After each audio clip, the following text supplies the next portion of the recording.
this is going to be good. Tiger sharks can grow up to 14 feet. Great whites, 36. But modern sharks have nothing on their ancient cousins. 50 feet long. I think we should put that into metres. I think it's like 16 metres long.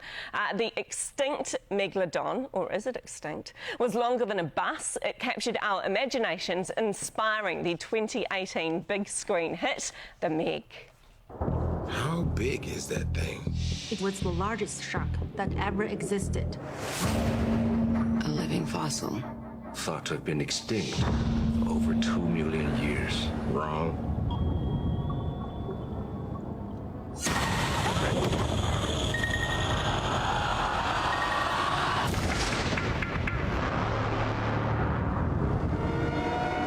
My God.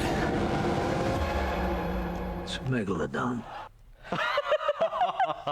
And now, new groundbreaking 3D modelling suggests the mega shark was far fiercer than paleontologists or even Hollywood previously imagined. Take a look at this. Results from a 3D reconstruction of the full body of the Megalodon, modelled by an international collaborative team of researchers, have suggested that a single adult Megalodon could have fully eaten prey as large as a modern orca in just a few bites, and then undertaken a casual transoceanic migration to the other end of the globe. But this begs the question, how do scientists go from looking at teeth to recreating a whole extinct animal with enough confidence to estimate how big their stomachs were? How did they indeed? Luckily, Megalodon researcher Jack Cooper, who was part of the team that's been looking into this, joins us now from Swansea University. Thank you so much for being with us this morning, Jack. Oh, thanks so much for having me. How are you doing?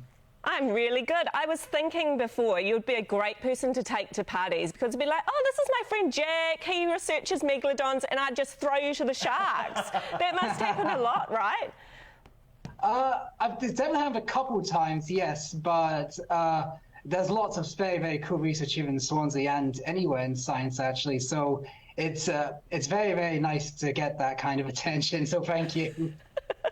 Tell us about this. It was mentioned in that little track, but I understand it's hugely difficult to get a picture of what a megalodon would look like until now. Yes, it's extremely difficult, and the reason for that is that most of the fossils we have of Megalodon are its teeth. The teeth are very hard, so they preserve quite well as fossils, and they've also constantly been shed by sharks throughout their lives, so we get lots and lots of shark teeth. But the rest of Megalodon's body, like all sharks, would have been made out of cartilage, the sort of material you get in your earlobes or your nose.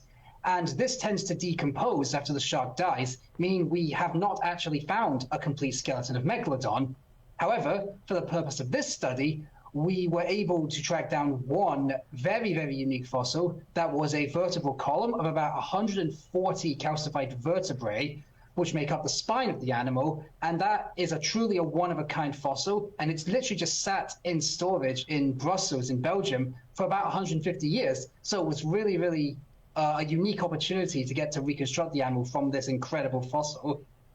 Yeah, wow. I mean, what a project to be on. What do we now know? I understand that it's kind of bigger, faster, and hungrier than scientists originally thought. Yes, so with the 3D model, we were able to calculate the body mass of the animal as being over 60 tons, and that connects to various cool ecological proxies, such as how fast they swam and what they were eating.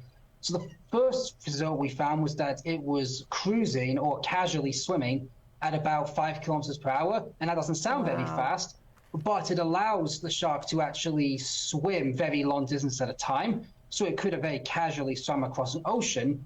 And with the size of its stomach that we also calculated, we found that it was big enough to consume an entire killer whale, which is notably today's top ocean predator. So we think, based on this, that it would have preferred large prey and would have used this to consume lots and lots of energy to fuel those long-distance migrations. So it would have very casually eaten a big whale and then just swam to the other end of the ocean to deliver nutrients. Wow, isn't it incredible? And can we take this as a fairly reliable representation of what it looked like?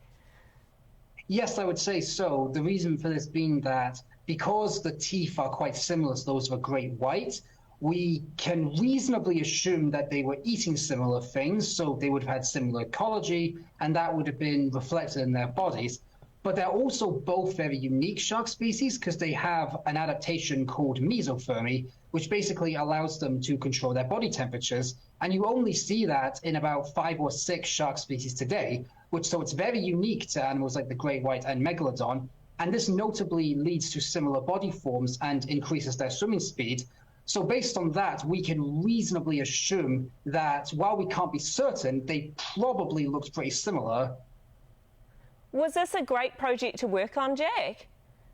Oh, it was an absolutely fantastic project to work on. It's been many years in the making. I came on board a few years ago, right after my master's, but my supervisor, Dr. Catalina Pimiento, and our co-author, Professor John Hutchinson, have been working on this for many, many years. So it was very nice to be invited to be on to help get this project over the finish line.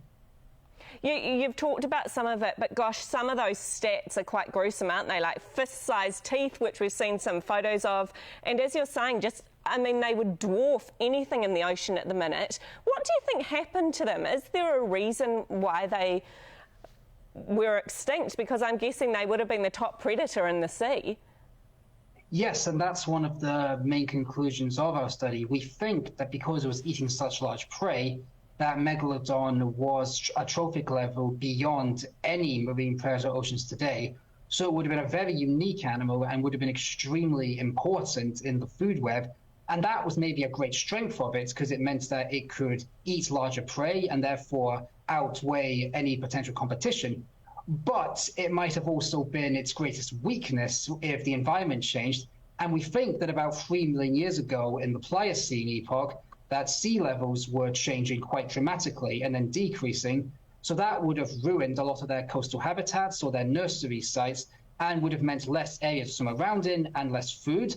And they may have even had to compete with some of those sharks. So with less food and less area to move around, they might well have just starved into extinction because they were too big. And Jack, I've got to go, but just finally, for people like Maddie who are a bit shudder every time we mention a shark, are we sure they've gone? There's not one hidden in some dark, deep ocean somewhere. We are 100% sure because all Megalodon teeth are found in coastal areas, so i.e. near the beach. So basically, if one were to pop up, we would definitely notice it in the 21st century. I think we would too. I'm Jack Cooper, a PhD student in shark functional diversity and an expert who was studying Megalodon, live from Swansea. Thanks so much for being with us this morning. Thank you.